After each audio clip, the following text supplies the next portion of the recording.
Assalamualaikum. Waalaikumsalam warahmatullahi Apa kabar? Baik, alhamdulillah. Ya, apa jual? Saya jual bakso, Ya. bawa lain-lain lah. Oh, Kadang karpet, kadang karpet ada. kadang Lagi? ada sejadah ada. Sejadah ada, Ya. karpet ada, Hmm. piti sejuk ada, Semua. handphone ada, Semua. TV, TV tak ada jual. TV tak ada. Tak ada jual. Apa ada? Sini sekarang. Oh. Oh. Kira bayar macam mana? Bayar bahasa orang bulan-bulan 50 ke 100 ke 30 ke macam-macam bayar. 10 boleh juga, 20. 10 Banyak boleh. murah-murah. Boleh, Murah-murah. Ya. Oh, kaho na प्यार है. कुछ होती है प्यार करने वालों कभी डरते नहीं कभी डरते नहीं Macam. हम अच्छा वाले हम Mantap. Okey, tip. Okey. You pandai ya? Ya, mantap. Alhamdulillah pandai. What's your name? What's your name? Kucing apa saya dah tahu. Apa nama? Nama Wali Rahman. Wali. Wali Rahman. Oh, Wali ya. Oh. Ni Wali nama dia. Pakistan. From Pakistan. Prem Pakistan. From Pakistan. Umur berapa? Oh, Ha, 38. 38. Sudah Oh. kurang lagi 40 lah, kurang Oh. 40. Malaysia sudah berapa lama? Saya ini umur 13 tahun. 13 tahun lah? Oh, yo. Cepat lah. Oh, mantap. Oh, sana sudah kaya lah, sudah buat rumah tingkat lah. Mana tingkat? Belum buat tingkatnya? Belum lagi, kerja banyak lagi. Ada lagi lah. Ada lah. Yo udah istri mana? Si Pakistan. Pakistan. Wah, anak berapa? Ada? Tiga. 3 anak.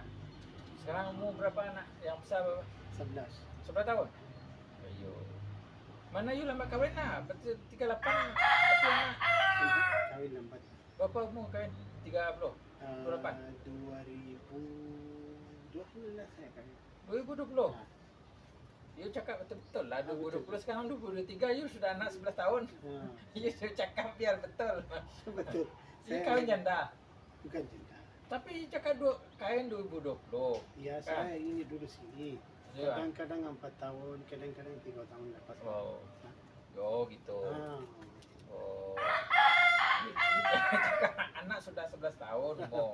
Tapi you cakap you kahwin 2020. Salah. Ulang balik. Lu Hai. Hai, baik. Dia apa tuh Facebook? Facebook. Orang-orang tidak marah. Ada lah, kita cakap-cakap macam ni biasalah. Hmm. Okey, saya pergi dulu ya. Okey. Saya jual ini, saya jual. Saya Jual pergi lah. dulu. Pagi lah orang jual. Kak, Assalamualaikum. karpet bang. Karpet. Assalamualaikum. Ini apa sejadah? Hmm. Sejadah bang, banyak cantik-cantiknya. Sajadah solat. Ini sejadah besar lah. Besar lah. Yo, besar lah, cantik lah ni. Ha. Oh Tengok. ni memang mahal punya lah ni. Iya. Berapa ringgit ni? Murah saja 20. 20 lah? Ha. Tang. Iyalah, ambil lah satu. Yo, cantik lah. Kalau dia merah ha. Solat ini. Oh, mantap. Sedap. Tebal lah. Ini mahal punya ni. Sedap. Sedap pakai ni. Semalam banyak saya tengok. You ni. Semalam banyak ni. Sudah jual semalam. Jual. Sudah jual. Kakak, abang mau beli karpet. Datang sini. Color lain ada kak? Lain ada orang order lah. Ada. Oh. Kuning ada kuning. Ini macam yellow. Ada. Yellow line. Oh, mantap lah, tebal lah ni. Tebal. Okey, kasih masuk adik. Terima kasih. Terima kasih ya. Okey. Kalau mau beli datang sini. InsyaAllah. InsyaAllah. InsyaAllah. Kawasan Cangkat, Panang Balang, Gombak. Merapat kasih sini. Okey. Iya. Assalamualaikum. Waalaikumsalam. Betul ya. Harus orang Buat live. apa yang sudah.